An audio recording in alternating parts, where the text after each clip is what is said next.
সম্মানিত দিনদার ভাই ও বোনেরা, পবিত্র ফজর নামাজ পাঠ করার জন্য নবীজি সাল্লাল্লাহু আলাইহি ওয়াসাল্লাম সূরা হুজরাত থেকে বুরুজের মধ্যবর্তী সূরাগুলো পাঠ করতেন। তার মধ্য থেকে একটি হলো সূরা মুলক।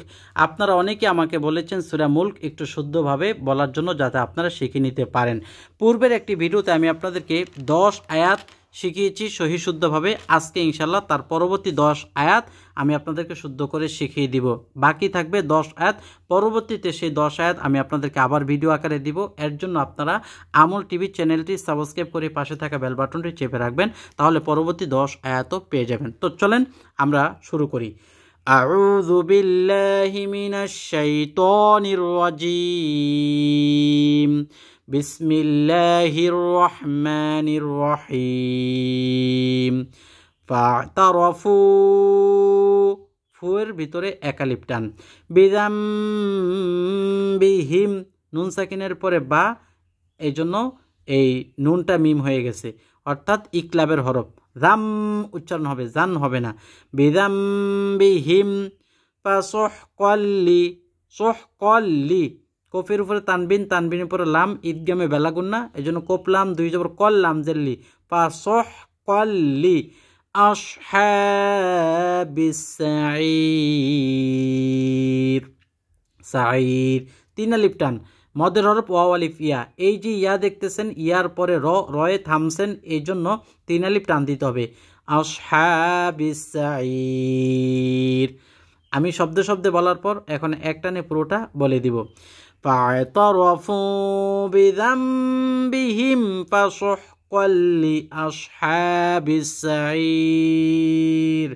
এভাবে 4, 5, 7 বার পড়েন, ইনশাল্লাহ আপনার এই আয়াতটি মুখস্থ হয়ে যাবে। যখন আপনার এই আয়াতটি মুখস্থ হয়ে যাবে, তারপর ইনশাল্লাহ পরবর্তী আয়াতে আপনারা চলে যাবেন।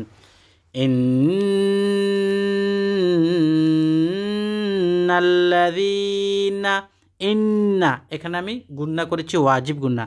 হরকতের বামে নুনে ও মিমে তাসদীদ হলে ওয়াজিব গুন্না। রিনা, জেরের পরে ইয়া সাকিন মধ্যে তবাই একালিপ টান। ইয়াখশাউনা, কোনো টান নাই। রব্বাহুম, র মোটা হবে। বিল গায়বি লাহুম মাগফিরাতুন, তানবিনের পরে ওয়াও ঈদগামে বাগুন্না। আজরুন কাবীর, তানবিনের পরে কাফ ইকফার হরফ। ইকফার হরফ 15টি। তাও সাও জিমু দালো দালো জা সিনো শিনো সদ দদ ত জ ফা কফ কাফ, এরকম 15টা হরফ যদি তানবিনের পরে আসে তাহলে গুন্না করে পড়িতে হয়। আজরুন, এটাই গুন্না। আজরুন কাবীর। এখন একটানে পুরোটা আয়াত বলে দিই। ইন্নাল্লাযীনা ইয়াখশাউনা রাব্বাহুম বিল গায়বি লাহুম মাগফিরাতুন ওয়া আজরুন কাবীর। প্রয়োজনে অর্ধেক অর্ধেক করে মুখস্থ করবেন। ইন্নাল্লাযীনা ইয়াখশাউনা রাব্বাহুম বিল গায়ব, এটা 5-7 বার মুখস্থ হলে এরপর লাহুম মাগফিরাতুন ওয়া আজরুন কাবীর, এটা 5-7 বার পড়ার পর মুখস্থ হলে এরপর পুরোটা একসাথে আপনি বলবেন, বলে দেখবেন হয় কিনা। না হইলে আবার পড়বেন, আবার হবে। পড়তে পড়তে পড়তে পড়তে একটা সময় দেখবেন আল্লাহ তাআলা আপনার জেহেনটা খুলে দিয়েছেন, আপনি যা পড়তেছেন তাই মুখস্থ হইতেছে। কিন্তু প্রাথমিকভাবে দেখবেন মুখস্থ হয় না। প্রাথমিকভাবে শয়তান আপনাকে প্রবঞ্চনা দিবে যেটা তোমার মুখস্থ হবে না, আর আপনি ভাববেন আমার বয়স হয়ে গেছে, আমি বৃদ্ধ হয়ে গেছি, আমার পক্ষে সম্ভব না। এটা শয়তানের প্রবঞ্চনা। যতই বয়স হোক না কেন, আল্লাহর কোরআনে কারিম পড়তে গেলে আল্লাহ পাক সাহায্য করেন। তবে নিজের একটু ত্যাগ দিতে হবে, ভালোভাবে একটু এনার্জি নিতে হবে যে না আমি এটা মুখস্থ করবই। এরপরে ও আসিরু, পেশের পরে ওয়া সাকিন মধ্যে তবাই কওলাকুম, কোনো টান নাই। আউইজহারু, হা এটা বড় হা। বিহি, আউইজহারু বিহ, ওয়াকফ করলে বিহ হবে। ইন্নাহু আলিমুম বিযাতিস সুদূর। وأسروا قولكم أو اجهروا به إنه عليم بذات الصدور। ألا يعلم, আলা একালিপটার মধ্যে তবে মান খলাক, ওয়াকফ করবেন। তো যেখানে সেখানে ওয়াকফ করা উত্তম। আর ওয়াকফ করলে জবরজের পেশ ডিলিট হয়ে যায়, সেখানে একটি জজম হয়, এই জন্য খলাক বললাম। আলা ইয়ালামু মান খলাক ওয়াহুয়াল লাতীফুল খবীর।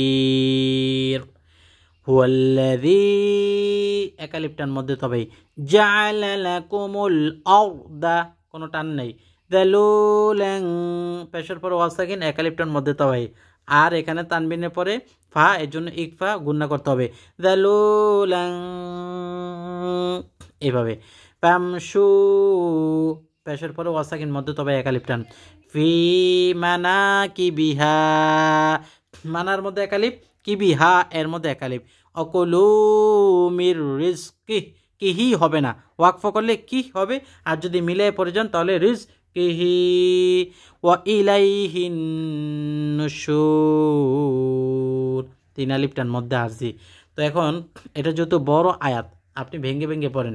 হুয়াল্লাযী জাআলা লাকুমুল আরদা যালুলান ফামশু ফি মানাকিবিহা ওয়া কুলু মির রিজকিহি ওয়া ইলাইহিন নুশুর।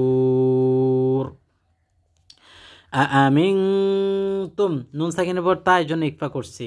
মান ফিস সামাই উপরে এরকম মোটা চিহ্ন দেখলে চার আলিফ টান দিবেন। আই ইয়াখসিফা বিকুমুল আরদ, এই র মোটা হবে, র সাকিন ডাইনে যাব, র মোটা হয়।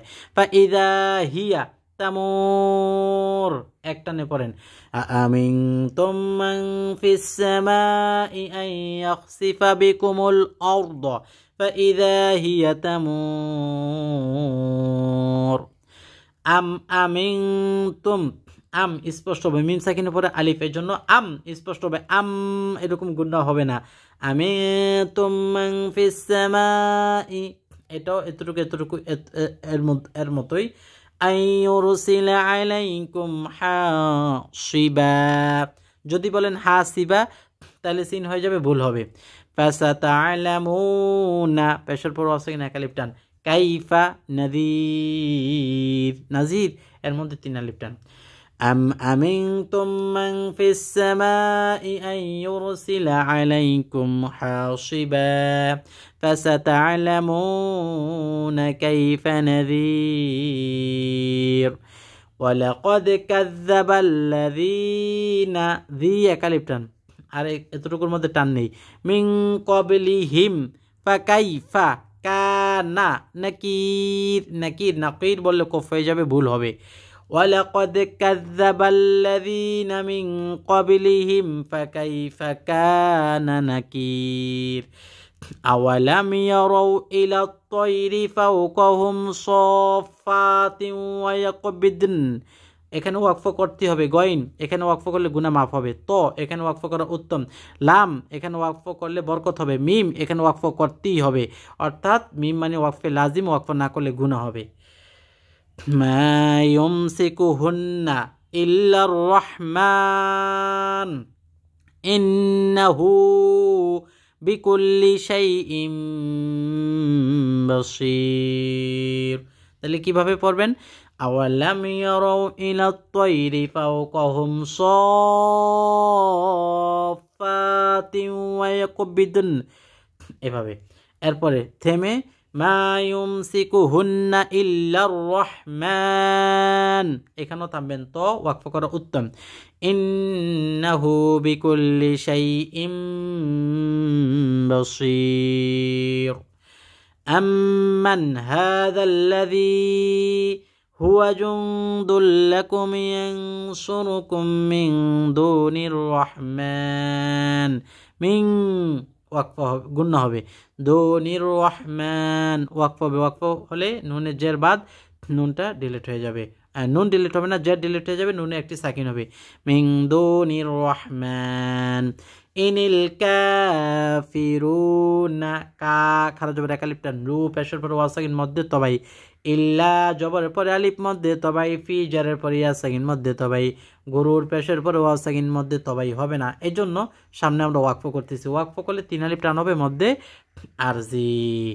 আম্মান হাযাল্লাযী হুয়া জুনদুল লাকুম ইয়ানসুরুকুম মিন দুনির রহমান ইনিল কাফিরুনা ইল্লা ফি গুরুর।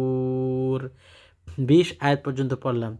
21 থেকে 30 পর্যন্ত পরবর্তী ভিডিওতে দিব ইনশাল্লাহ। আপনারা সবাই যদি কমেন্ট করে জানান যে হ্যাঁ আমরা বাকি 10 আয়াত শিখতে চাই, তাহলে কমেন্ট করে জানাবেন। লাইক দিয়ে শেয়ার করবেন। আমল টিভি চ্যানেল সাবস্ক্রাইব করে পাশে থাকা বেল বাটনটি চেপে রাখবেন।